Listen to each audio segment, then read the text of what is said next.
আল্লাহ তাআলা যখন মানব জাতি বানালেন, সর্বপ্রথম মানব হযরত আদমকে বানালেন।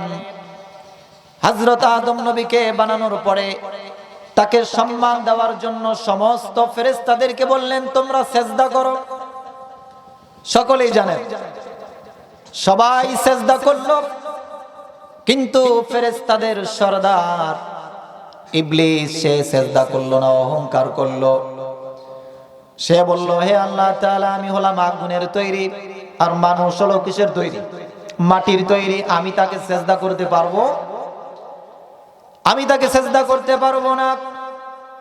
আল্লাহ তাআলা বললেন, ইবলিস, আমি বড় আদর করে মানব জাতি তৈরি করলাম, আদমকে বানালাম, সেই মানব জাতিকে আমি সম্মানিত করতে চাইলাম তোমাদের সেজদার মাধ্যমে। সবাই সেজদা করলো, তুমি সেজদা করলে না। এই মানুষকে সম্মান না করার কারণে আজকে থেকে তুমি চিরতরে জাহান্নামী হয়ে গেলে। ইবলিস তখন একটা ঘোষণা দিয়েছিল, হে আল্লাহ রাব্বুল আলামিন, যেই মানব জাতির কারণে আমি আজকে জাহান্নামের বাসিন্দা হয়ে গেলাম, আমাকে জাহান্নামী বলে ঘোষণা দিলাম, এই মানুষকে আমি ধোঁকা দিয়ে দিয়ে জাহান্নামে না নিয়ে আমি ছাড়বো না। কিয়ামত পর্যন্ত আমি হায়াত চাই, আর আমি ধোঁকা দিয়ে দিয়ে তোমার এই আদরের বান্দাগুলোকে জাহান্নামের মধ্যে আমি নিয়ে যাব। আল্লাহর সাথে কি করলেন? আল্লাহর সাথে ইবলিস চ্যালেঞ্জ করলেন। আল্লাহ রাব্বুল আলামিন তিনি নিজেও একটা চ্যালেঞ্জ করলেন। এটা বান্দার উপরে আল্লাহর মহব্বতের বহির প্রকাশ, ঠিক কিনা?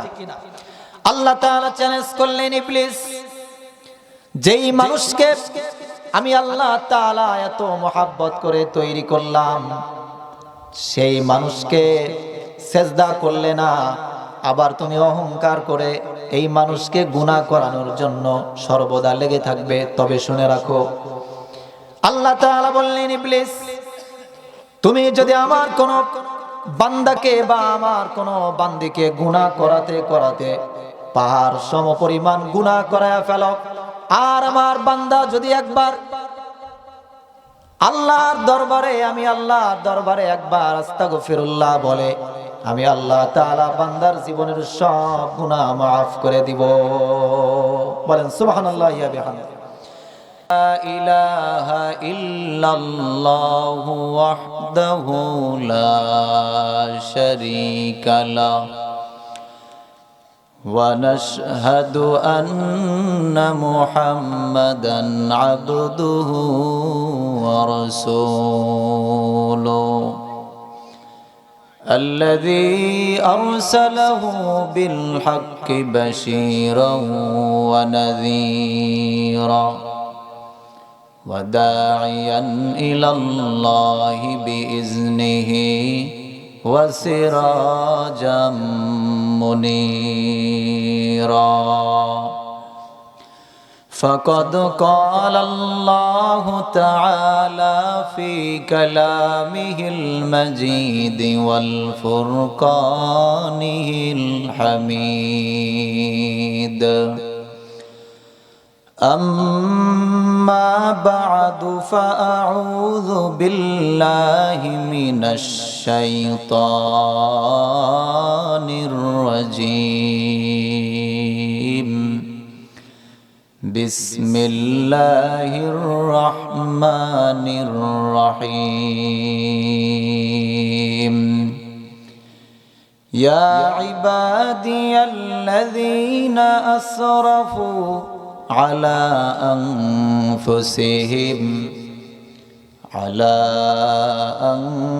أنفسهم لا تقنطوا من رحمة الله ولا يغفر الذنوب جميعا إنه هو الغفور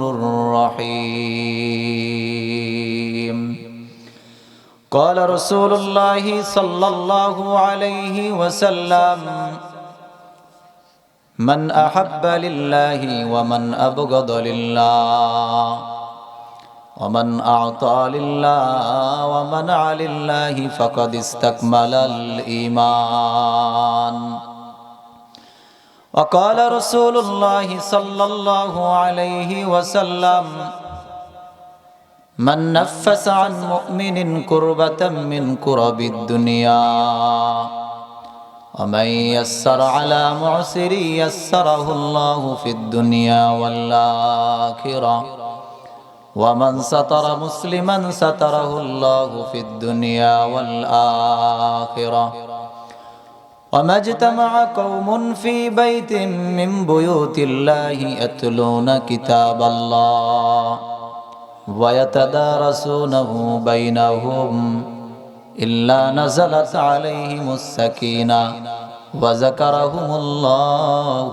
في من عنده ذكر করেন لا إله إلا الله لا إله لا إله ألا يا ساكن القصر المعلى ستدفن عن قريب في التراب له ملك ينادي كل يوم لدول الموت وبنو للخراب قليل العمرنا في دار دنيا مرجعنا إلى بيت التراب لا إله إلا الله لا إله إلا الله لا إله إلا الله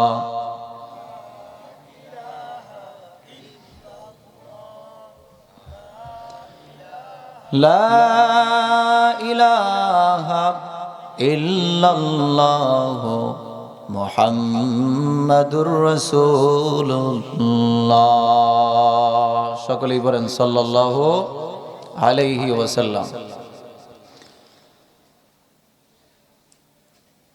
প্রশংসা সে আল্লাহ রাব্বুল আলামিনের দরবারে যে আল্লাহ রাব্বুল আলামিন এই ফিতনা ফাসাদের জামানার মধ্যে অসংখ্য অগণিত লোকের মাঝ থেকে যাচাই করে বাছাই করে নির্বাচিত করে পৃথিবীর শ্রেষ্ঠতম মজলিস, দামি মজলিস, কোরআনের মজলিস, এতে কোনো সন্দেহ আছে নাকি? আরো জোরে বলেন আছে? কোরআনের মজলিস কেন দামি? বলে পৃথিবীর মধ্যে যত কিছু আছে সব থেকে দামি হলো কোরআন। এতে কোনো সন্দেহ আছে নাকি? নাই। নবী হযরত মুহাম্মদুর রাসূলুল্লাহ সাল্লাল্লাহু আলাইহি ওয়াসাল্লাম বলেন, আমাজতামা কওমুন ফি বাইতিম মিন বুয়ুতিল্লাহ ইয়াতলুনা কিতাবাল্লাহ ওয়া ইয়াতাদারাসুনাহু বাইনাহুম ইল্লা নাযালাত আলাইহিমুস সাকিনা। যে কোনো এলাকার মধ্যে যে কোনো জায়গায় কোনো মুসলমান একত্রিত হয়ে সেখানে যদি কোরআন এবং হাদিস থেকে আলোচনা করে, কোরআন নিয়ে গবেষণা করে, ইসলাম নিয়ে গবেষণা করে, ইল্লা নাযালাত আলাইহিমুস সাকিনা, আল্লাহ তাআলা আসমান থেকে সেখানে রহমত বরকত নাজিল করেন। পড়েন সুবহানাল্লাহি ওয়া বিহামদি।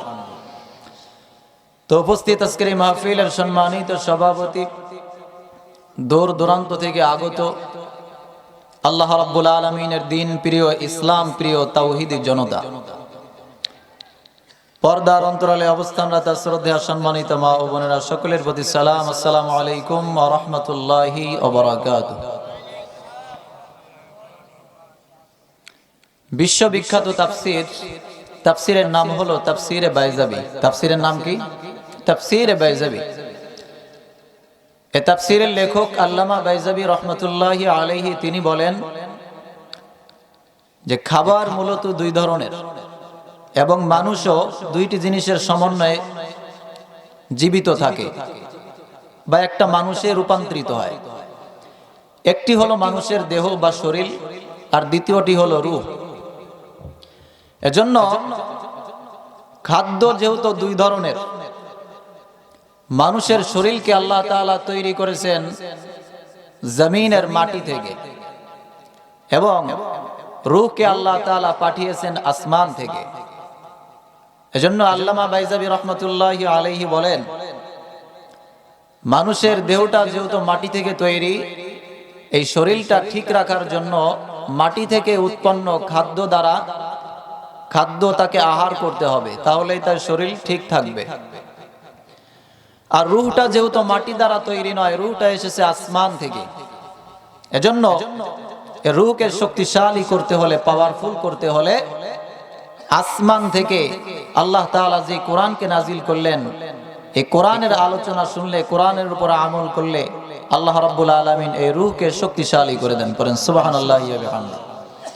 তাহলে কোরআনের আলোচনা শুনলে, কোরআনের আলোচনা করলে আল্লাহ রাব্বুল আলামিন মানুষের ঈমানকে বাড়িয়ে দেন, রূহকে শক্তিশালী করেন, ইবাদতের প্রতি আগ্রহ আল্লাহ তাআলা সৃষ্টি করে দেন। পড়েন সুবহানাল্লাহি ওয়া বিহামদিহি। এ সম্পর্কে আল্লাহ রাব্বুল আলামিন কোরআনের মধ্যে বলেন, ওয়া ইযা তুলিয়াত আলাইহিম আয়াতুহু যাদাতুহুম ঈমানা। যখন মুমিন মুসলমানদের সামনে কোরআনের আয়াত তেলাওয়াত করা হয়, কোরআনের বয়ান করা হয়, আলোচনা করা হয়, যাদাতুহুম ঈমানা, তখন তাদের ঈমানটা বেড়ে যায়। কি বেড়ে যায়? ঈমান বেড়ে যায়। এজন্য কোরআনের মাহফিল, কোরআনের মাজমা দামি একটি জায়গা, দামি একটি মাজমা। এজন্য এই কোরআনের আলোচনা শোনারও কিছু নিয়ম নীতি আছে না নাই? অবশ্যই আছে। এ সম্পর্কে আল্লাহ রাব্বুল আলামিন বলেন, ওয়া ইযা কুরিআল কুরআনু ফাসতামিউ লাহু ওয়া আনসিতু লাআল্লাকুম তুরহামুন। আল্লাহ রাব্বুল আলামিন বলেন, ওয়া ইযা কুরিআল কুরআন, এ দুনিয়ার মানুষ, যখন তোমাদের সামনে কোরআনের আয়াতের তাফসীর করা হয়, ব্যাখ্যা করা হয়, তেলাওয়াত করা হয়, বয়ান করা হয়, ফাসতামিউ লাহু, তখন তোমরা দিলের কান দ্বারা শোনো, মানে মনোযোগের সঙ্গে শোনো, ওয়া আনসিতু, এবং চুপ হয়ে শোনো। যদি এই নিয়মগুলো কোন মুমিন, কোন মুসলমান ফলো করে কোরআনের আলোচনা করতে পারে এবং শুনতে পারে, লাআল্লাকুম তুরহামুন, আল্লাহ তাআলা আসমান থেকে তাদের উপর রহমত নাজিল করবেন। বলেন সুবহানাল্লাহ। আল্লাহর নবী সাল্লাল্লাহু আলাইহি ওয়াসাল্লাম বলেন, আদ-দুনিয়া মাজরাতুল আখিরাহ। আল্লাহর নবী সাল্লাল্লাহু আলাইহি ওয়াসাল্লাম বলেন, ও দুনিয়ার মানুষ, দুনিয়া হলো আখিরাতের জন্য একটা ক্ষেত স্বরূপ। এ দুনিয়ার মধ্যে থাকতেই তোমরা যা চাষাবাদ করার চাষাবাদ করে নাও। দুনিয়ার মধ্যে থাকা অবস্থায় কি চাষাবাদ করতে হবে? আমল করতে হবে, ইবাদত করতে হবে। ফসল হিসাবে, বিনিময় হিসাবে আল্লাহ রাব্বুল আলামিন জান্নাত দান করবেন। কি দান করবেন? আল্লাহ তাআলা জান্নাত দান করবেন। আল্লাহ তাআলা বলেন, ইয়া আইয়ুহাল্লাযীনা আমানুত্তাকুল্লাহ, ও ঈমানদাররা, তোমরা আমি আল্লাহকে ভয় করো। ওয়াল তানজুর নাফসুম মা কদ্দামাত লিগাদিন ওয়াত্তাকুল্লাহ, এবং তোমরা সবাই চিন্তা করো আগামী কালের জন্য, অর্থাৎ আখিরাতের জন্য কি তোমরা প্রেরণ করেছো, কতটুকু আমল করেছো, এটা নিয়ে তোমরা চিন্তা করো, গবেষণা করো। যদি চিন্তা করে দেখো যে আমার তো আখিরাতে অনন্তকাল থাকতে হবে, ওই অনুযায়ী আমার আমলগুলা পরিপূর্ণ হয় নাই, অধিক হয় নাই, তাহলে বেশি বেশি আমল করার জন্য লেগে যাও। জন্য আল্লাহ তাআলা বলেন, ওয়াল তানজুর নাফসুম মা কদ্দামাত লিগাদ, সবাই চিন্তা করো যে অনন্তকালের জন্য কতটুকু আমল তুমি করেছো। এরপরে আল্লাহ রাব্বুল আলামিন বলেন, ইয়া আইয়ুহান নাসুত্তাকু রাব্বাকুম ইন্না যালজালাতাস সাআতি শাইউন আযীম। হে দুনিয়ার মানুষ, ইন্না যালজালাতাস সাআতি শাইউন আযীম, নিশ্চয়ই কিয়ামতের প্রকম্পন একটা কঠিন প্রকম্পন হবে। আল্লাহ তাআলা বলেন, এই পৃথিবী যখন ধ্বংস হয়ে যাবে, আল্লাহ তাআলা পৃথিবী যখন ধ্বংস করে দিবেন, তখন ইসরাফিল আলাইহিমুসসালাতু ওয়াসসালামের ফুৎকারে জমিনটা কম্পন শুরু করবে, এমনকি আসমান ভেঙে ভেঙে পড়ে যাবে এবং জমিনটা উলটপালট হয়ে যাবে, পৃথিবীর সব কিছু ধ্বংস হয়ে যাবে। এরপরে আল্লাহ তাআলা বলেন, ইয়াউমা তারাউনাহা তাযহালু কুল্লু মুরদিআতিন আম্মা আরদাআত। আল্লাহ তাআলা বলেন, ওই কিয়ামতের সময় মানুষ তাদের ছোট্ট শিশু সন্তানকে ভুলে যাবে। কি ভুলে যাবে? ছোট্ট আদরের সন্তানকে ভুলে যাবে কিয়ামতের ওই ভয়াবহতা লক্ষ্য করার কারণে। এবং আল্লাহ তাআলা বলেন, ওয়াতারান নাসা সুকারা। ওই দিন তোমরা দেখতে পাবে মানুষ নেশাগ্রস্তের মতো হেলতেছে দুলতেছে। আমা হুম বিসুকারা। আল্লাহ তাআলা বলেন, অথচ তারা নেশাগ্রস্ত নয়। ওয়ালাকিন্না আযাবাল্লাহি শাদীদ। আমি আল্লাহর আযাব বড় কঠিন। এই কঠিন আযাবের কারণে তারা হেলতেছে দুলতেছে ভয়ে। এজন্য আল্লাহ তাআলা বলেন, ওই ভয় থেকে তোমরা যদি নিরাপদ থাকতে চাও তাহলে ইবাদত করার দরকার আছে না নাই? আরো জোরে বলেন, আছে না নাই? আল্লাহ তাআলা বলেন, ইয়া আইয়ুহান নাস উবুদু রাব্বাকুমুল্লাযী খালাকাকুম ওয়াল্লাযীনা মিন ক্বাবলিকুম লাআল্লাকুম তাত্তাকুন। আল্লাহ তাআলা বলেন, ইয়া আইয়ুহান নাস উবুদু রাব্বাকুমুল্লাযী খালাকাকুম।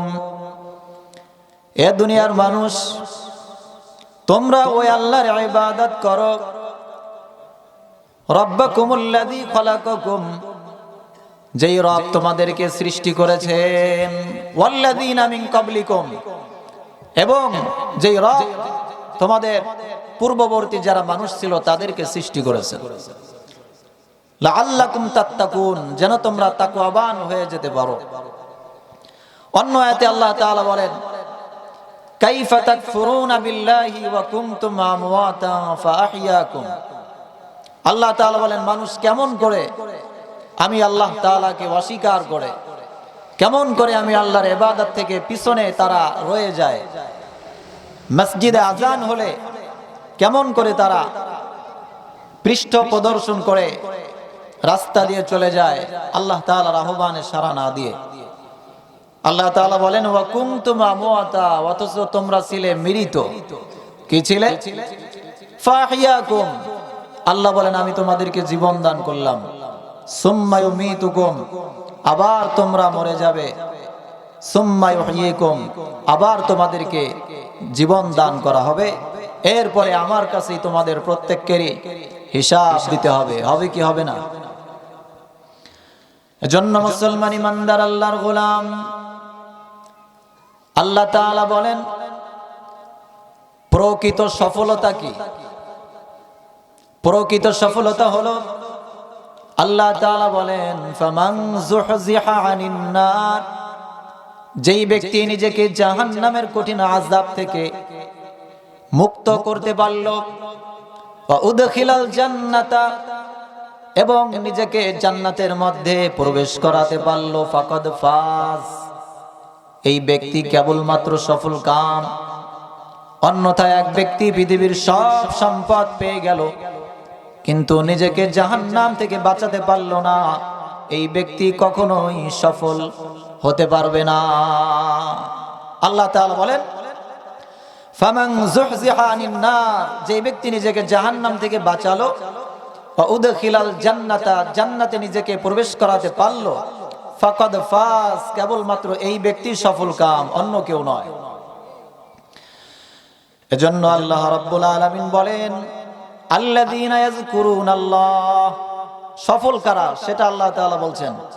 আল্লাযীনা ইয়াযকুরুনাল্লাহ কিয়ামান ওয়া কুউদান ওয়া আলা জুনুবিহিম, যে সমস্ত মানুষ দাঁড়িয়ে বসে সর্ব অবস্থায় আল্লাহ তাআলাকে স্মরণ করে, আল্লাহ তাআলার জিকির করে, অর্থাৎ সর্বদা আল্লাহর ইবাদতে লিপ্ত থাকে, এই মানুষগুলো কেবলমাত্র জ্ঞানী। এছাড়া অন্য কোন মানুষ আল্লাহর ইবাদত বাদ দিয়ে পার্থিব সফলতা অর্জনকারী, এরা আল্লাহর দরবারে জ্ঞানী বলে ঘোষিত নয়। বলেন ঠিক কিনা? আল্লাহর নবী সাল্লাল্লাহু আলাইহি ওয়াসাল্লাম বলেন, আল কাইয়িসু মান দানা নাফসাহু ওয়া আমিলা লিমা বা'দাল মাউত। আল্লাহর নবী বলেন, আল কাইয়িসু মান দানা নাফসাহু, সফল হলো ওই ব্যক্তি, জ্ঞানী হলো ওই ব্যক্তি। আল কাইয়িসু মান দানা নাফসাহু, যেই মানুষটা নিজের হিসাব নিজে প্রতিনিয়ত করে। কেমন হিসাব করে? বলে আমার তো 50 বছর হয়ে গেল বা 60 বছর হয়ে গেল, আমি কতটুকু ইবাদত করতে পারলাম, কতটুকু আল্লাহকে রাজি করতে পারলাম, এটা চিন্তা করে আর হিসাব মিলায়। আল কাইয়িসু মান দানা নাফসাহু ওয়া আমিলা লিমা বা'দাল মাউত, এবং মৃত্যুর পরবর্তীর জন্য আমলের মাধ্যমে প্রস্তুতি গ্রহণ করে। নবী বলেন এই মানুষটা হলো জ্ঞানী। এই মানুষটা কি? এই মানুষটাকে জ্ঞানী বলে ঘোষণা করেছে। এরপরে পৃথিবীতে মূলত আল্লাহ রাব্বুল আলামিন আমাদেরকে পাঠিয়েছেন একটা পরীক্ষা নেওয়ার জন্য। কি নেওয়ার জন্য বলেন? পরীক্ষা নেওয়ার জন্য। এবং এই পরীক্ষার মধ্যে দুইটা গ্রুপ হবে। কয়টা গ্রুপ হবে? একদল জান্নাতি হয়ে যাবে, আর একদল জাহান্নামের বাসিন্দা হয়ে যাবে। এখন আমরা তো চাই যে আমরা জান্নাতি হই, চাই কি চাই না? এখন জান্নাতি যদি আমরা হতে চাই, তাহলে আল্লাহ রাব্বুল আলামিন কিছু নিয়ম বলে দিলেন। শয়তান তোমাদেরকে বিভিন্ন ভাবে ধোঁকা দিবে, এই ধোঁকায় যেন তোমরা পড়ে যেও না। এই ধোঁকার মধ্যে যদি তোমরা পড়ে যাও, তাহলে তোমরা বিফল হয়ে যাবে।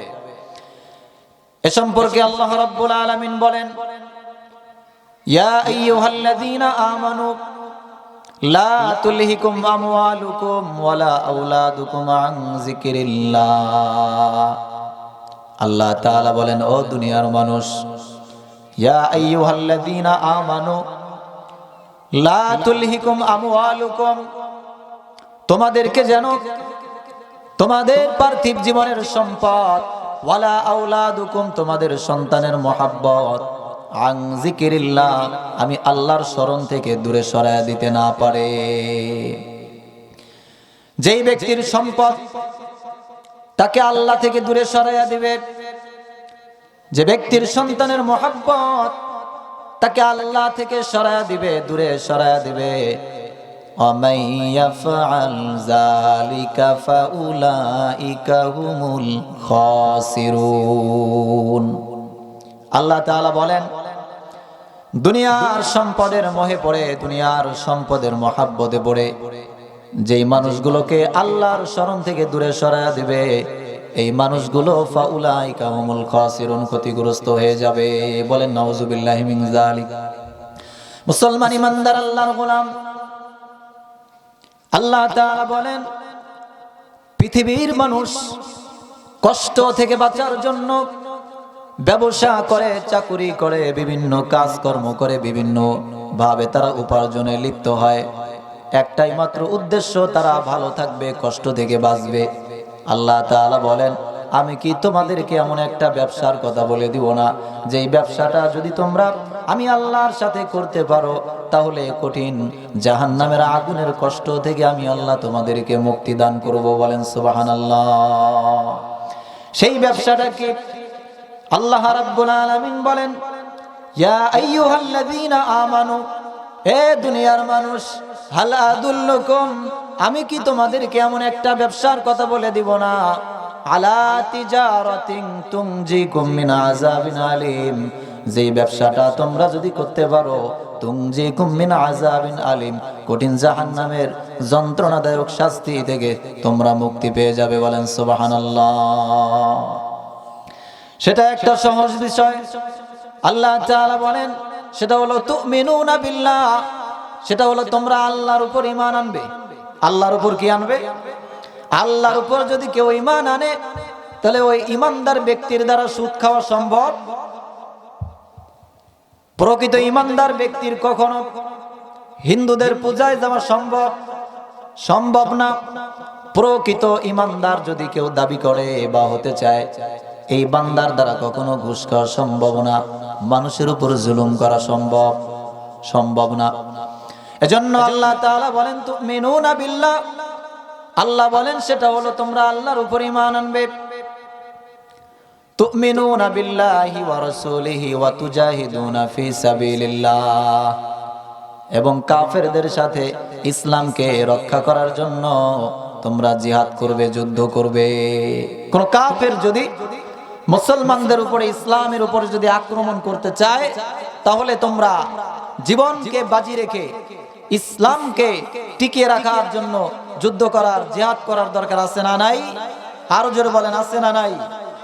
নবী করিম সাল্লাল্লাহু আলাইহি ওয়াসাল্লাম ইসলামের জন্য যুদ্ধ করেছেন এবং নিজের শরীরকে রক্তাক্ত করেছেন, কি করেন নাই? করেছেন। এজন্য মুসলমান ইমানদার আল্লাহর গোলাম ওই জাহান্নাম নামক কঠিন শাস্তির জায়গা থেকে যদি আমরা বাঁচতে চাই, তাহলে ইসলামের মূল যে আমলটা, নবী বলেন as-সালাতু ইমাদুদ্দিন, সালাত নামাজ হলো ইসলামের প্রধান একটা কেন্দ্র, প্রধান একটা খুঁটি, স্তম্ভ। এই নামাজ পড়ার দরকার আছে না নাই? আছে না নাই? আরো জোরে বলেন, আছে না নাই? এজন্য আল্লাহর নবী বলেন ওই কিয়ামতের ময়দানে আল্লাহ রাব্বুল আলামিন মানুষের কাছ থেকে প্রথমে যে হিসাবটা নেবেন, সেই হিসাবটা হবে মানুষ নামাজ পড়েছে কি পড়ে নাই। আল্লাহর নবী হাদিসের মধ্যে বলেন আউয়ালু মা ইউহাসাবু বিহিল আবদু ইয়াউমাল কিয়ামাতিস সালাহ, কিয়ামতের ময়দানে মানুষের সর্বপ্রথম নামাজের হিসাব নেওয়া হবে। আল্লাহর নবী বলেন কোন মানুষ যদি নামাজের হিসাবের মধ্যে পার পেয়ে যায়, পরবর্তী হিসাবগুলো আমার আল্লাহ রাব্বুল আলামিন খুশি হয়ে পার হওয়া সহজ করে দিবেন। বলেন সুবহানাল্লাহ। এরপরে আল্লাহর নবী বলেন মিফতাহুল জান্নাতিস সালাত, নামাজ হলো বেহেশতের চাবি স্বরূপ। এবং একদল বলে নামাজ পড়লেই হবে, মসজিদ থেকে বের হয়ে আরো যত অন্যায় আছে সব অন্যায় করে। এই হাদিসের ব্যাখ্যা আছে না নাই? হাদিসের ব্যাখ্যা আছে, নামাজ বেহেশতের চাবি, কিন্তু ওই চাবির কিছু ঘাট থাকে কি থাকে না? নামাজ হলো বেহেশতের চাবি, এখন এই চাবির ঘাট হলো অন্যান্য সমস্ত অন্যায় থেকে বাঁচা, সুদ থেকে বাঁচা, ঘুষ থেকে বাঁচা, অন্যায় অশ্লীলতা বেহায়াপনা থেকে বাঁচার দরকার আছে না নাই? তাহলে আল্লাহ তাআলা পরিপূর্ণ একটা চাবি দান করবেন। বলেন সুবহানাল্লাহি ওয়া বিহামদিহি। তো আল্লাহ তাআলা বলতে পারতেন যে তোমরা জান্নাত পেতে হলে নামাজ পড়ো, এতটুকু বললেই হতো। কিন্তু আল্লাহ তাআলা আবার বলেছেন যে তোমরা যদি নামাজ পড়ো তাহলে তোমাদেরকে কমপক্ষে 5টা পুরস্কার দেওয়া হবে। কয়টা পুরস্কার? আল্লাহর নবী বলেন মান হাফাযা আলাস সালাহ আকরামাহুল্লাহু তাআলা বিখামসি খিসালিন। আল্লাহর নবী বলেন মান হাফাযা আলাস সালাহ আকরামাহুল্লাহু তাআলা বিখামসি খিসালিন, আমার যে কোনো উম্মত 5 ওয়াক্ত নামাজ জামাআতের সাথে আদায় করবে, ঠিকমতো আদায় করবে, আমার আল্লাহ রাব্বুল আলামিন তাকে 5টা পুরস্কার দান করবেন। কয়টা পুরস্কার? 5টা পুরস্কার আমার আল্লাহ রাব্বুল আলামিন দান করবেন। 1 নাম্বার পুরস্কার হলো কাল কিয়ামতের ময়দানে তাকে ডান হাতে আমলনামা দান করবেন। ডান হাতে আমলনামা দান করা মানে এই ব্যক্তি যে জান্নাতি হবে এর একটা আলামত। বলেন সুবহানাল্লাহি ওয়া বিহামদিহি। আল্লাহর নবী বলেন যেই ব্যক্তি ঠিকমতো নামাজ আদায় করবে, আল্লাহ রাব্বুল আলামিন তাকে 2য় নাম্বার যেই পুরস্কার দান করবেন সেটা হলো আল্লাহ তাআলা তার সমস্ত রিজিকের দায়িত্ব নিজেই নিয়ে নেবেন। বলেন সুবহানাল্লাহ। 3 নাম্বার পুরস্কার নামাজের হলো আল্লাহ রাব্বুল আলামিন ওই বান্দার কবরের আযাব maaf করে দিবেন। আল্লাহর নবী বলেন আল কবরু ইম্মা রাউযাতুম মিন রিয়াজিল জান্নাহ, কবরটা কারোর জন্য জান্নাতের বাগান হয়ে যাবে, আবার একই কবর কারোর জন্য জাহান্নামের গর্ত হয়ে যাবে। ঠিক কিনা? তো এই জন্য নামাজ যদি আপনি ঠিকমতো আদায় করতে পারেন তাহলে কবরের আযাব থেকে যিনি মুক্তি দান করবেন তিনার নাম কি? আল্লাহ রাব্বুল আলামিন। নামাজি ব্যক্তির 4 নাম্বার পুরস্কার হলো আল্লাহ রাব্বুল আলামিন তাকে পুলসিরাত নামক যেই বিশাল রাস্তা, 30,000 বছরের রাস্তা, এবং হীরার থেকেও ধারালো, চুলের থেকেও চিকন এই রাস্তা আল্লাহ রাব্বুল আলামিন সেকেন্ডের মধ্যে তাকে পার হওয়ার ব্যবস্থা করে দিবেন। চিল্লায় বলেন সুবহানাল্লাহ। ৫ম নাম্বার পুরস্কার হলো সব থেকে বড় পুরস্কার, সেটা হলো আল্লাহ রাব্বুল আলামিন তাকে কিয়ামতের ময়দানে বিনা হিসাবে জান্নাত দান করবেন। বলেন সুবহানাল্লাহি ওয়া বিহামদিহি। তাই জন্য নামাজ পড়ার দরকার আছে না নাই? কয় ওয়াক্ত পড়ব? 5 ওয়াক্ত পড়তে হবে। আল্লাহ তাআলা কবুল করেন, বলেন আমিন।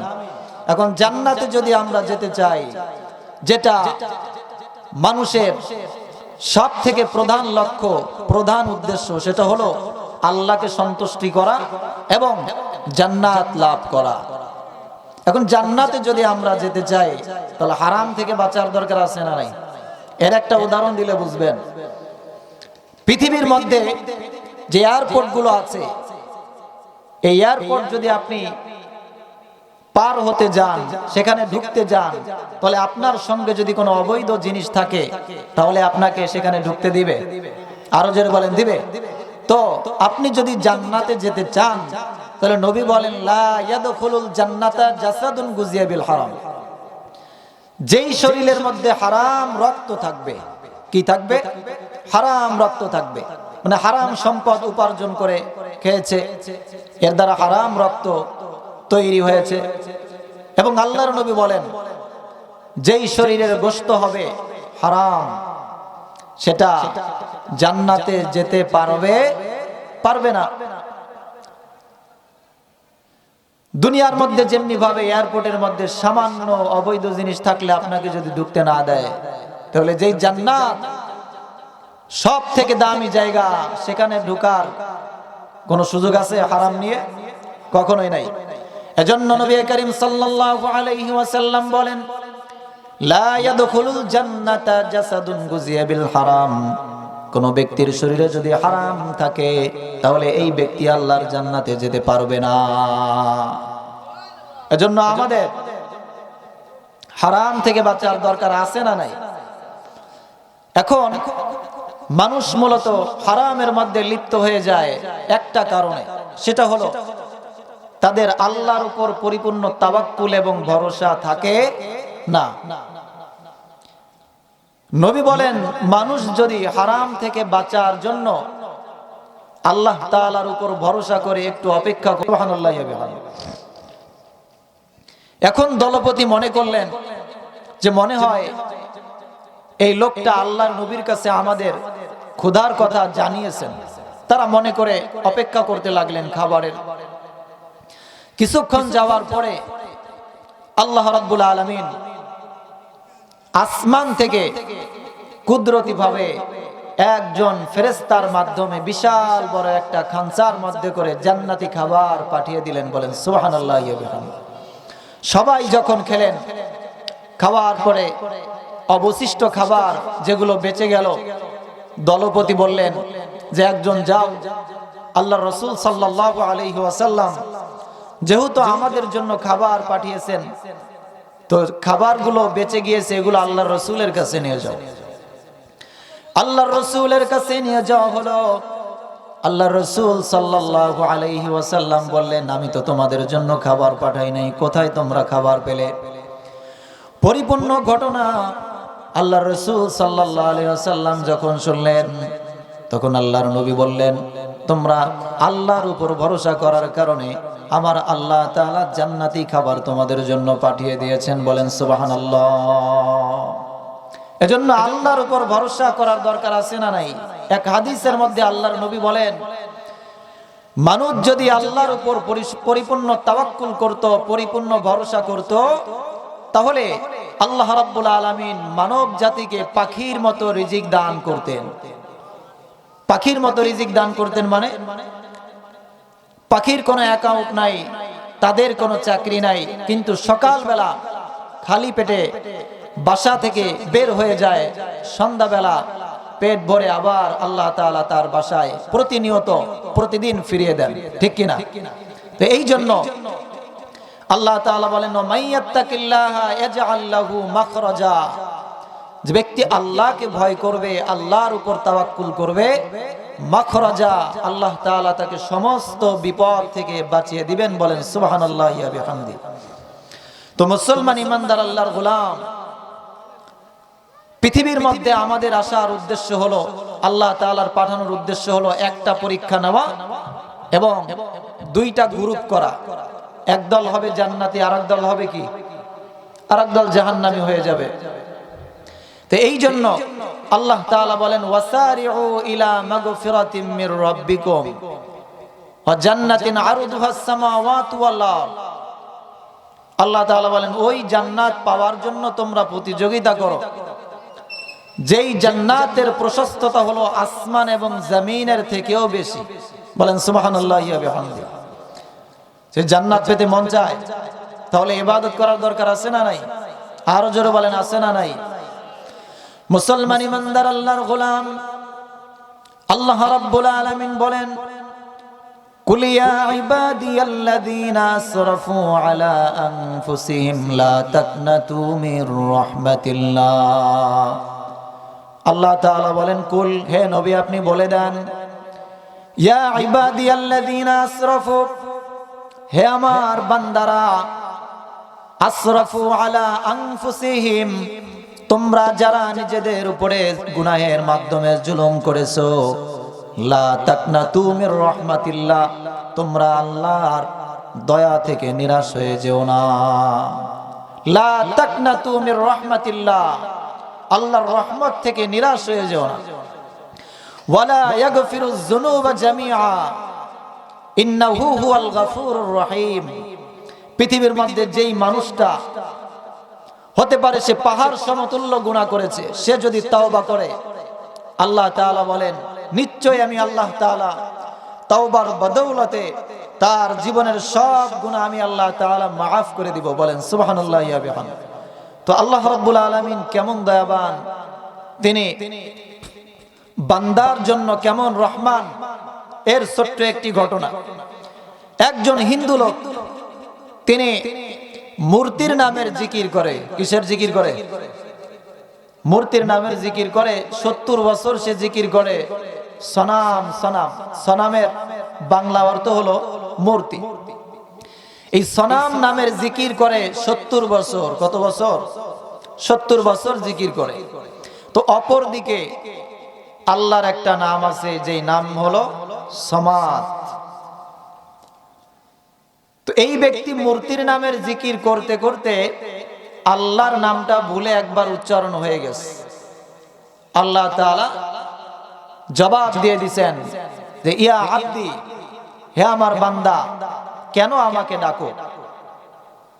আমার কাছে তুমি যদি তওবা করো, তোমার জীবনের সব গুনাহ আমি আল্লাহ তাআলা মাফ করে দিব। বলেন সুবহানাল্লাহ। এখন এই হিন্দু লোকটা, সে মানুষের দাঁড়ে দাঁড়ে, আলেম ওলামাদের দাঁড়ে দাঁড়ে ঘুরে সমাদ কার নাম খুঁজে খুঁজে দেখতে পারলো। সমাদ হলো মুসলমানদের আল্লাহর নাম। কার নাম? আল্লাহর নাম।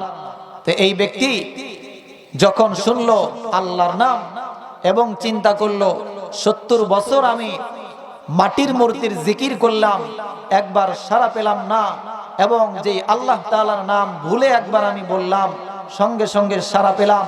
সেই আল্লাহ তাআলাকে আমি এখনই মেনে নিচ্ছি। লা ইলাহা ইল্লাল্লাহু মুহাম্মাদুর রাসূলুল্লাহ। বলেন সাল্লাল্লাহু আলাইহি ওয়াসাল্লাম। এই জন্য এটার দ্বারা বোঝানো উদ্দেশ্য, আমার আল্লাহ রাব্বুল আলামিন মানুষের জন্য অত্যন্ত রহমান, অত্যন্ত দয়াবান। বান্দা যখন তওবা করে, আল্লাহ তাআলা তখন অনেক অনেক বেশি খুশি হয়ে যান। বলেন সুবহানাল্লাহি ওয়া বিহামদিহি। মুসলমান ইমানদার আল্লাহর গোলাম, আল্লাহ তাআলা বলেন, আল্লাহর নবী বলেন, ইয়া আইয়ুহান নাস তুবু ইলাল্লাহি ওয়াস্তাগফিরু। হে দুনিয়ার মানুষ, তুবু, তোমরা তওবা করো। তুবু ইলাল্লাহি ওয়াস্তাগফিরু, তোমরা আল্লাহর দরবারে তওবা করো। ফা ইন্নী আতুবু ফিল ইয়াউমি মিয়াতা মাররাতিন। আল্লাহর নবী বলেন, আমি নবী নিজে প্রতিদিন 100 বার তওবা করি। কতবার তওবা করি? 100 বার আল্লাহর নবী তওবা করে। যে নবীর কোনো গুনাহ নাই, তিনি যদি প্রতিনিয়ত প্রতিদিন 100বার তওবা করে, তার উম্মতের কতবার তওবা করা উচিত? নিশ্চয়ই 100বারের বেশি, ঠিক কিনা? তো মুসলমান ইমান সব থেকে সুন্দর গঠনে সুন্দর করে বানিয়েছে, বলেন সুবহানাল্লাহি ওয়া বিহামদি। আল্লাহ তাআলা যখন মানব জাতি বানালেন, সর্বপ্রথম মানব হযরতে আদমকে বানালেন। হযরত আদম নবীকে বানানোর পরে তাকে সম্মান দেওয়ার জন্য সমস্ত ফেরেশতাদেরকে বললেন, তোমরা সেজদা করো। সকলেই জানেন, সবাই সেজদা করলো, কিন্তু ফেরেশতাদের সরদার ইবলিস সে সেজদা করলো না, অহংকার করলো। সে বলল, হে আল্লাহ তাআলা, আমি হলাম আগুনের তৈরি আর মানুষ হলো কিসের তৈরি? মাটির তৈরি। আমি তাকে সেজদা করতে পারবো? আমি তাকে সেজদা করতে পারবো না। আল্লাহ তাআলা বললেন, ইবলিস, আমি বড় আদর করে মানব জাতি তৈরি করলাম, আদমকে বানালাম, সেই মানব জাতিকে আমি সম্মানিত করতে চাইলাম তোমাদের সেজদার মাধ্যমে। সবাই সেজদা করলো, তুমি সেজদা করলে না। এই মানুষকে সম্মান না করার কারণে আজকে থেকে তুমি চিরতরে জাহান্নামী হয়ে গেলে। ইবলিস তখন একটা ঘোষণা দিয়েছিল, হে আল্লাহ রাব্বুল আলামিন, যেই মানব জাতির কারণে আমি আজকে জাহান্নামের বাসিন্দা হয়ে গেলাম, আমাকে জাহান্নামী বলে ঘোষণা দিলাম, এই মানুষকে আমি ধোঁকা দিয়ে দিয়ে জাহান্নামে না নিয়ে আমি ছাড়বো না। কিয়ামত পর্যন্ত আমি হায়াত চাই, আর আমি ধোঁকা দিয়ে দিয়ে তোমার এই আদরের বান্দাগুলোকে জাহান্নামের মধ্যে আমি নিয়ে যাব। আল্লাহর সাথে কি করলেন? আল্লাহর সাথে ইবলিস চ্যালেঞ্জ করল। আল্লাহ রাব্বুল আলামিন তিনি নিজেও একটা চ্যালেঞ্জ করলেন। এটা বান্দার উপরে আল্লাহর মহব্বতের বহির প্রকাশ, ঠিক কিনা? আল্লাহ তাআলা চ্যালেঞ্জ করলেন, ইবলিস, যেই মানুষকে আমি আল্লাহ তাআলা এত মহব্বত করে তৈরি করলাম, সেই মানুষকে সেজদা করলে না, আবার তুমি অহংকার করে এই মানুষকে গুনাহ করানোর জন্য সর্বদা লেগে থাকবে। তবে শুনে রাখো, আল্লাহ তাআলা বললেন, ইবলিস, তুমি যদি আমার কোন বান্দাকে বা আমার কোন বান্দিকে গুনাহ করাতে করাতে পাহাড় সমপরিমাণ গুনাহ করায়া ফেলো, আর আমার বান্দা যদি একবার আল্লাহর দরবারে, আমি আল্লাহর দরবারে একবার আস্তাগফিরুল্লাহ বলে, আমি আল্লাহ তাআলা বান্দার জীবনের সব গুনাহ মাফ করে দিব। বলেন সুবহানাল্লাহি ওয়া বিহামদিহি। এজন্য মুসলমান ইমানদার আল্লাহর গোলাম, আল্লাহর দরবারে তওবার বড় দাম। আল্লাহ তাআলা তওবা খুব পছন্দ করেন। তওবা আল্লাহ তাআলা এত পরিমাণ পছন্দ করেন, বলে আল্লাহর নবী বলেন সহিহ হাদিসের মধ্যে, লাল্লাহু আশাদ্দু ফারহান বিতাওবাতি আবদিহি। এই হাদিসের মধ্যে আল্লাহর নবী বলেন, একজন ব্যক্তি একটা উট নিয়ে আরবের বিশাল মরুভূমির মধ্যে গেছে সফর করার জন্য। মরুভূমির মাঝে যাওয়ার পরে এই ব্যক্তি ঘুমায়া গেছে আর তার উটটা হারায়া গেছে। এই ব্যক্তি ঘুম থেকে উঠে কান্না করতেছে আর আল্লাহর কাছে বলতেছে যে আমি যদি আমার উটটা খুঁজে না পাই তাহলে তো নিশ্চিত মৃত্যু হয়ে যাবে, কারণ এর উপরে আমার খাবার দাবার রয়েছে, আর মরুভূমি অনেক ফাঁকা একটা জায়গা, কদিন লাগবে আমার কিনারায় পৌঁছতে আমার জানা নাই। তো এখন এ ব্যক্তি কান্না করতে করতে তার উটটা আবার ফিরিয়ে দিয়েছেন আল্লাহ রাব্বুল আলামিন। এই ব্যক্তি যত পরিমাণ খুশি হয়েছে, আল্লাহ রাব্বুল আলামিন বান্দার তওবা করার পরে এর থেকেও বেশি খুশি হয়ে যান। বলেন সুবহানাল্লাহি ওয়া বিহামদিহি। তো মুসলমান ইমানদার আল্লাহর গোলাম, আল্লাহর নবী বলেন, আত্তাইবু মিনাল যামবি কামাল্লা যামবালা। যেই ব্যক্তি গুনাহ করার পরে আল্লাহর দরবারে তওবা করে তার অবস্থা কেমন হয়ে যায়? আল্লাহর নবী বলেন, এই ব্যক্তি কেমন জানি জীবনে কোনোদিন গুনাহই করে নাই, জীবনে কোনোদিন কি করে নাই? আত্তাইবু মিনাজ যামবি কামাল্লা যামবালা। গুনাহ থেকে যেই ব্যক্তি তওবা করে কেমন জানি জীবনে কি করে নাই? গুনাহই করে নাই।